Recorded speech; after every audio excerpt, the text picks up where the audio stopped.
बिस्मिल्लाहिर्रहमानिर्रहीम। Dear students, आपका आज चैप्टर चल रहा है होम्योस्टेसिस। होम्योस्टेसिस का एक बार फिर आपको बता देते हैं क्या होता है कि इसके बावजूद कि आपके अराउंड चेंजेस हो रही हैं टेम्परेचर में भी और चीज़ों के अंदर, लेकिन बॉडी में चीज़ें फ्लूइड्स की मकदार, साल्ट्स की मकदार और टेम्परेचर कांस्टेंट रहता है। That is called homeostasis. तो प्लांट्स के अंदर तो कोई ऐसा ऑर्गन नहीं होते जिससे होम्योस्टेसिस को मेंटेन किया जा सके, लेकिन हमारी बॉडी के अंदर एक सिस्टम मौजूद है, that is called urinary system.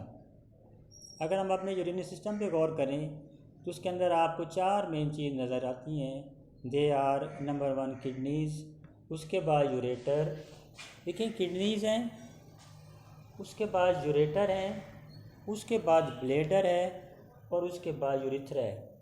This is our excretory system. Very simple, चार चीज़ें जिसमें हमारे गुर्दे शामिल हैं और वो नाली जो यूरिन को यहाँ से लेके इधर वापस लेके इकट्ठा करती है ब्लैडर के अंदर, इसको यूरेटर कहते हैं।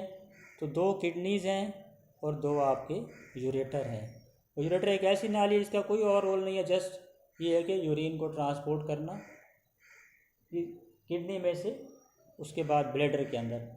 ब्लैडर अगर आप देखें तो एक मस्कुलर छोटी सी थैली नुमा हिस्सा है जिसके अंदर आप स्टोरेज ऑफ यूरिन होती है।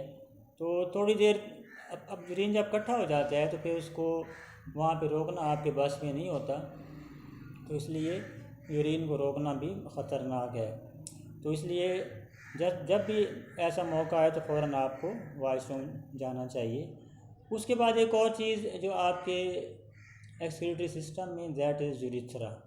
यूरिथ्रा वो नाली है जो यूरिन को बॉडी से बाहर ट्रांसपोर्ट करती है। तो इस तरह चार चीज़ें हैं जो आपकी बॉडी के अंदर मौजूद हैं, पूरा सिस्टम मौजूद है। अब एक और चीज़ भी समझ लें कि सिस्टम क्या होता है।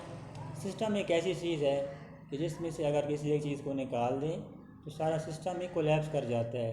मिसाल के तौर पे अगर आप इस पूरे यूरिनरी सिस्टम में से यूरेटर को साइड पे कर दें, निकाल दें या इधर ख़त्म कर दें, तो आपकी ट्रांसपोर्टेशन नहीं होगी और आपका पूरा सिस्टम कोलैप्स कर जाएगा। उसके बाद अगर आप ब्लैडर को हटा दें यहाँ से, सपोज कर लेते हैं ब्लैडर को किस तरह से नुकसान हो जाता है या वहाँ पे कुछ उसको हम निकाल वैसे कर देते हैं, तो फिर आपकी स्टोरेज ऑफ यूरिन नहीं होगी, फिर भी प्रॉब्लम, आपका सिस्टम ख़त्म।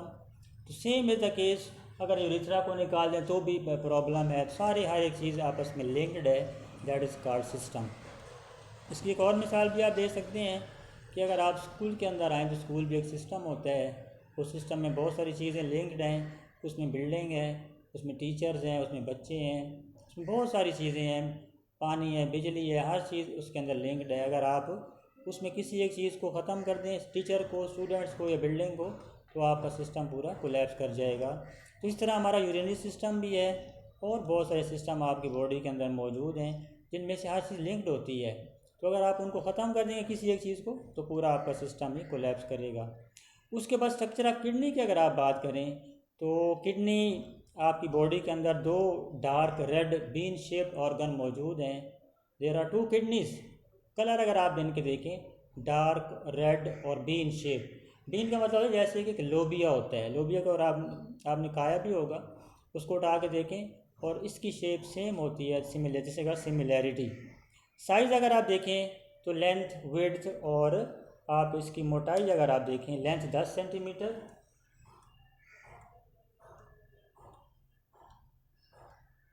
तो लेंथ इसकी आप जब स्केल से या किसी चीज़ से मेजर करेंगे इंसानी किडनी की तो 10 सेंटीमीटर है। उसके बाद अगर आप विड्थ देखें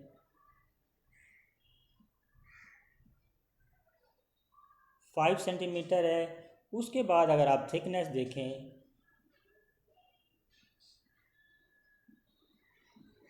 तो 4 सेंटीमीटर है। अब इसको थोड़ा याद रखने में मुश्किल होती है। एक और चीज़ इसको आपने ये याद रखना है कि टोटल मिला के 19 बनता है, 10, 5 और 4। 10 सेंटीमीटर लंबाई है, 5 सेंटीमीटर चौड़ाई है और 4 सेंटीमीटर इसकी मोटाई है। अगर आप इसके वेट की बात करें, जरा 120 ग्राम,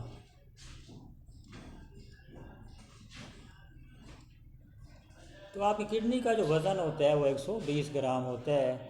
राउंड अबाउट आगे पीछे एक आध कम ज़्यादा हो सकता है। अक्सर जो लोग बीमार होते हैं उनकी किडनी श्रिंक कर जाती हैं, श्रिंकिंग से भी प्रॉब्लम होती हैं। अच्छा, उसके बाद आपकी जो किडनीज़ की प्रोटेक्शन है आपकी लास्ट 2 रिब्स करती हैं। ये भी वेरी इंपॉर्टेंट एमसीक्यू आ सकता है कि कौन सी 2 रिब्स हैं जो आपके किडनीज़ को बचाते हैं।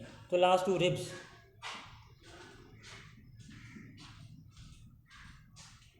तो ये आपने ज़रूर याद रखना है बिकॉज एमसीक्यू आ सकते हैं, इम्पोर्टेंट है कि कौन सी वो रिब्स हैं जो कि आपको आपकी किडनीज़ को महफूज रखती हैं। तो आपने कहना दो लास्ट 2 रिब्स। उसके बाद जो इम्पोर्टेंट इसके अंदर एमसीक्यू आ सकता है, इसकी लंबाई इतनी है, चौड़ाई कितनी है और इस तरह इसका वज़न कितना होता है। तो ये इम्पोर्टेंट एमसीक्यूज़ आपके आ सकते हैं। उसके बाद अगर स्ट्रक्चर की बात करें, देखिए हर चीज़ का स्ट्रक्चर भी होता है और उसका फंक्शन भी होता है। अगर स्ट्रक्चर की बात करें, ये मेरे पास एक बोर्ड मार्कर है, इसका एक स्ट्रक्चर है, सबको पता है इसकी शेप क्या है। फिर इसका फंक्शन क्या है, फंक्शन मीन के बोर्ड के ऊपर लिखना है। तो ऐसे ही आपकी जो किडनीज़ हैं, किडनी का भी एक स्ट्रक्चर है और उसका साथ साथ उसका फंक्शन भी है। स्ट्रक्चर की बात करें, अगर हम इसको लंबाई के रुख काटें, सबसे पहले एक्सटर्नली अगर आप देखें तो अगर उसको ऐसे करके देखें आप, तो पेज नंबर 23 पे 20 इसकी डायग्राम बनी हुई है। उसमें एक कनकेव शेप होती है और एक कन्वेक्स होती है। तो ये डायग्राम में ये कनकेव शेप है और जो बाहर है दैट इज़ कन्वेक्स। तो ये जिस साइड से कनकेव साइड है दैट इज देयर डिप्रेशन, वहाँ पे एक थोड़ा सा डिप्रेशन मौजूद है। उस डिप्रेशन को हाइलस कहते हैं और वहीं पे सारी आर्टरीज, वेन्स, कैपिलरीज उस आपकी किडनीज़ के अंदर एंटर होती हैं। उसके बाद अगर आप इसको काट के देखें, अगर हम इसको लंबाई के रुख काटेंगे तो आपको डिफरेंट जो पार्ट्स नज़र आते हैं। सबसे पहले आपको रीनल कॉर्टेक्स नज़र आएगा। दैट्स का रीनल कॉर्टेक्स। कलर क्या होता है इसका? इसका कलर होता है डार्क रेड इन कलर। उसके बाद थोड़ा सा अंदर अगर आप जाएंगे तो रीनल मेड्यूला का कलर पेल रेड होगा। पेल रेड मीन हल्का रेड होता है। उसके आगे थोड़ा सा जब आप मूव करेंगे तो आपको रीनल पिरामिड नज़र आती हैं, कोन शेप स्ट्रक्चर आपको नज़र आते हैं। They're called renal pyramids. अब रीनल पिरामिड्स कहाँ ओपन होते हैं? ये सारी के सारे रीनल पिरामिड्स ओपन होते हैं यूरेटर के अंदर। और यूरेटर वो नाली है जो यूरिन को ट्रांसपोर्ट करती है इनटू द ब्लैडर। तो फिर सुन लें, अगर स्ट्रक्चर की बात करें, अगर आप इसको लंबाई के रुख काटें तो आपको 3 मेन पार्ट्स नज़र आएंगे। Renal cortex dark red in colour, renal medulla pale red in colour, उसके बाद रीनल पिरामिड ऐसे। तो ये 3 शेप है। रीनल पिरामिड ओपन होती है पेल्विस के अंदर। वेरी इंपॉर्टेंट लॉन्ग क्वेश्चन है आपका, इसको अच्छी तरह आपने समझना है, याद करना है। तो ये इसका स्ट्रक्चर था। अच्छा, अब अगर आप इसको मज़ीद माइक्रोस्कोपिक स्टडी करें तो इसके अंदर the functional unit of kidney is called nephron. अभी स्ट्रक्चर पढ़ा हमने, अब इसका जो फंक्शनल यूनिट है वो क्या कहलाता है? नेफ्रॉन।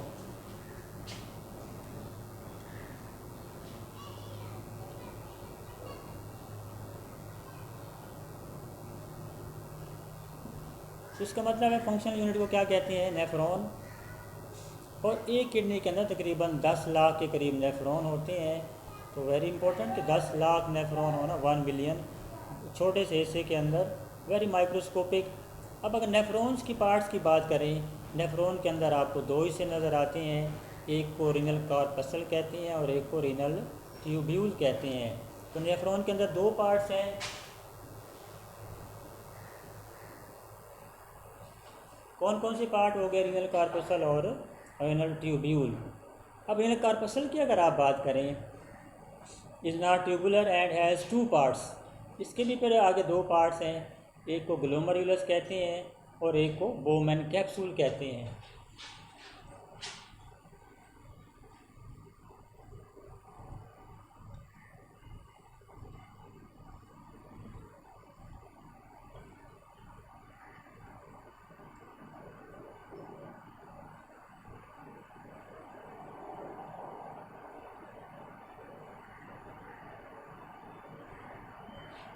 तो स्ट्रक्चर में अगर आप देखें, नेफ्रॉन का स्ट्रक्चर जो है, इसके अंदर 2 मेन पार्ट्स फिर आपको बता रहे हैं, एक रीनल कॉर्पसल और दूसरा रीनल ट्यूब्यूल।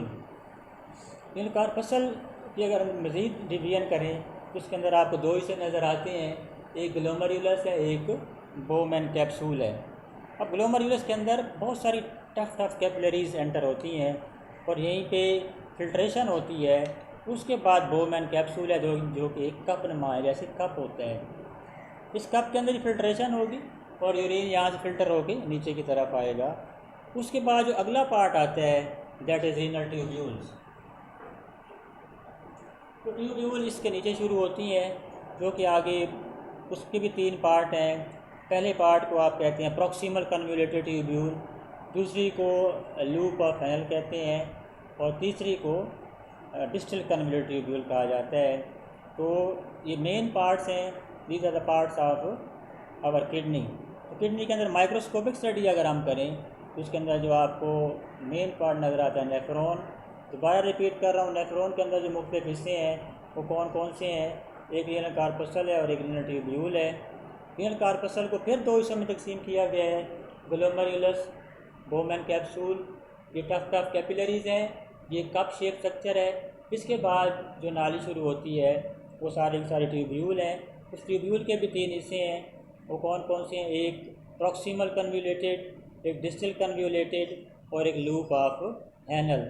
ये सारी की सारी जाके एंटर होती हैं, ओपन होती हैं जाके आपके कलेक्टिंग डक्ट्स के अंदर और फिर बहुत सारी कैपिलरी डक्ट्स बनती हैं। वेरी इंपॉर्टेंट लॉन्ग क्वेश्चन है, इसकी डायग्राम आपने करनी है। ख़ास तौर पे तीन डायग्राम आपको इस आज के लेक्चर में बनानी पड़ेंगी। एक तो पेज नंबर 22 पे है, पेज नंबर 23 पे है और पेज नंबर 24 पे है। थोड़ा सा रीड करके भी आपको बता देते हैं।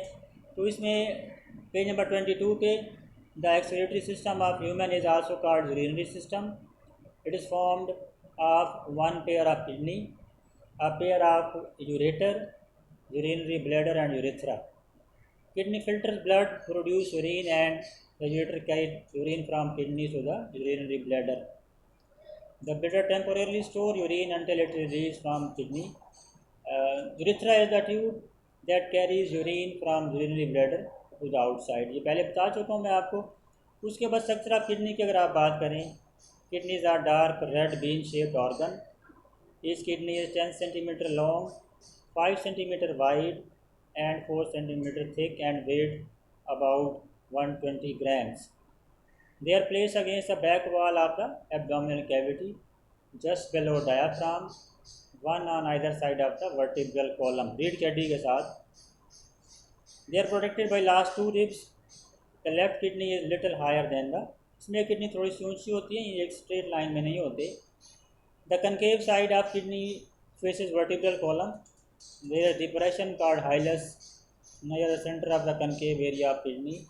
This is the area of kidney through which ureter leaves kidney and other structures including blood vessels, lymphatic vessels and nerves enter and leave the kidney.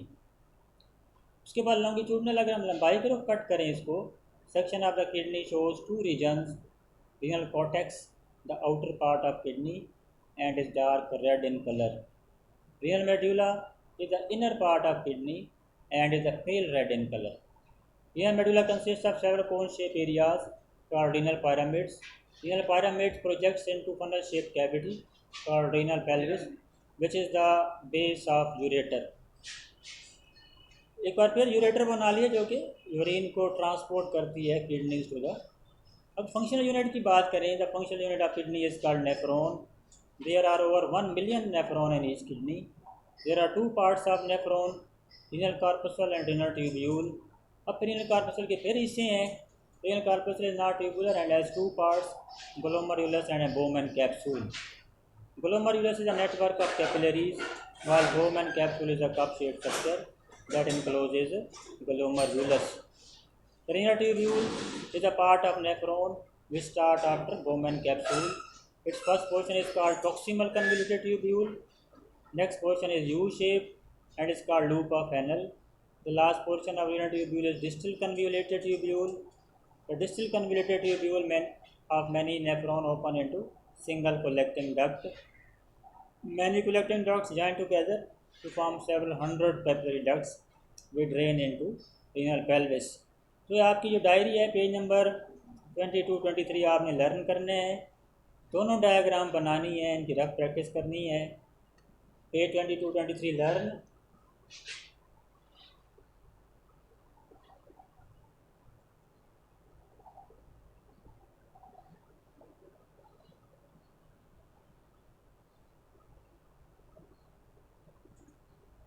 और आपने आरपी करनी है जिसमें 2 डायग्राम है, स्ट्रक्चर ऑफ किडनी है और एक urinary system of human है। इन दोनों की डायग्राम आपने इनकी प्रैक्टिस करनी है। Okay, best of luck, good bye.